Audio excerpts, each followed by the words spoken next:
Time now for a check of weather. USDA Meteorologist Brad Rippey joining us now with weather. Brad, it is sunny here in Las Vegas this week. A nice break from Missouri because let me say, Brad, talk about cold, talk about snowy, even seeing storms across the nation's heartland. How long will this brutally cold pattern, will it last? Since Thanksgiving, it really has been quite a pattern. A lot of snow dumping out from the Midwest into the Northeast and just generally cold east of the Rockies.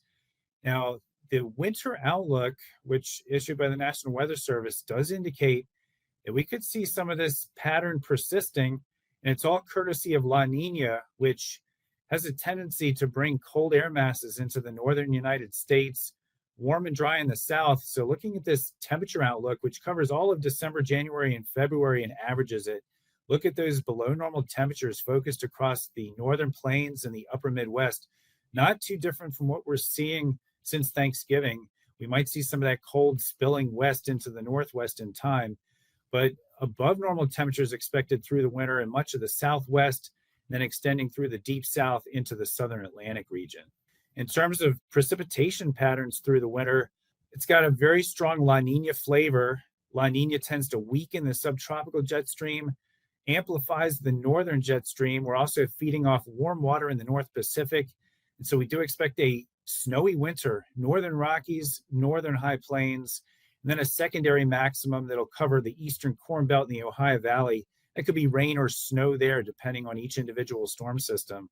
But look at that drier than normal weather expected, kind of wavy across the deep south, including the southern high plains, much of the lower southeast, expecting a drier than normal December to February, courtesy of those cool waters, La Niña, over the equatorial Pacific.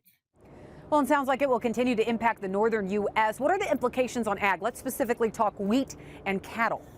Yeah, so with the northern cold and potential snow, there are some implications, but you have to look at this from both sides of the equation because sometimes cold and snow is not a bad thing. Think about winter wheat.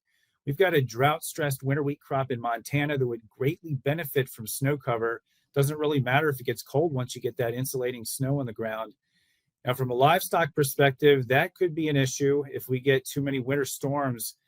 Cold, wet conditions can be very difficult for livestock producers. Access to livestock, keeping the water open, breaking the ice on the water sources. So that may be a concern for upper Midwestern and Northern Plains livestock producers. I'm talking to sugar beet growers this week, and they are excited that it'll be a cold winter in the Red River Valley. If they have persistent cold, they don't have to worry about beet spoilage. Those piles stay frozen. You don't have freeze-thaw cycles. And so good news for the sugar beet producers in the Red River Valley. Brad, we talked about La Niña a couple of weeks ago with Eric Snodgrass, and he talked about how he thinks La Niña will make a quick exit. But what impact is La Niña having right now on drought coverage? And do you think that will change over the next few months? Well, Eric's certainly right. We are expecting a fairly weak and short-lived La Niña that may well be gone by early to mid-spring. But the fact that we've kind of kicked into a La Niña atmosphere over North America does have some implications, as we've talked about with that winter outlook. So even a weak La Niña can have a signal that does have that warm, dry look in the south, cold, wet look in the northern United States. Now, the important thing here to look at is the current state of drought, though, and then you think about the forecast sort of superimposed on top of that. We've got a lot of drought still lurking around various parts of the United States. Early December, 41% U.S. coverage of drought. That is actually down a little bit from 6 weeks ago when we peaked at 46%. But still, if you look at various areas, including parts of the Midwest, the East, the South, and even pockets in the West, we still have extensive drought coverage. Those northern areas could really benefit from snow, rain, and then the cold to kind of slow down or hold back evaporation so we can really maximize some of that percolation into the dry soils. For the South, though, look at some of those areas from Texas to the southern Atlantic coast. If it stays warm and dry, then we could see drought actually re-expanding or expanding further as we move towards spring. So we'll have to watch that South as it pertains to existing drought and how that may evolve by spring. Well, the other thing we're really keeping a close eye on right now is South American weather. That is impacting the markets. They had been dry. Is drought still a concern there? Yeah, one thing with La Niña is that it has global impacts, and one of the classic impacts from La Niña, pretty close to the eastern equatorial Pacific is drought that can oftentimes develop across parts of southern Brazil and northern Argentina, key corn and soybean production areas. Little known fact is that there is actually a Brazilian drought monitor. The methodology is very similar to what we use in the United States. It's a once a month product as opposed to once a week in the United States. So the latest issuance coming out for October, the Brazilian drought monitor shows that drought pretty rampant across eastern Brazil, but it's very important to note that a lot of the key corn and soybean production areas in Brazil, then extending into Argentina, are actually west and just south of the core drought area in Brazil at this time.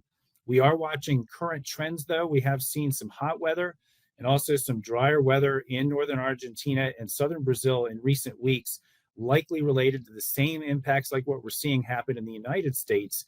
La Niña impact starting to take hold. So as we move through the next few weeks, it's really critical. You have to think this is southern hemisphere once you get south of it. This is southern hemisphere summer starting. So it's a really key time. Toward the end of November, we'd seen about half of the corn acreage planted near the end of November, about 40% of the soybeans. So it's crunch time for South America. We will be watching that South American drought and to see if it expands into some of the key corn and soybean production areas of Brazil and Argentina. Thanks, Brad. We appreciate it. Well, each year at Farm Journal's Milk Business Conference, we celebrate 3 award winners, from a young producer to an outstanding employee to those who are leading the way in technology. So from risk to revolution, we introduce you to the McCarty family farms next, who took a big risk decades ago that's paying off today.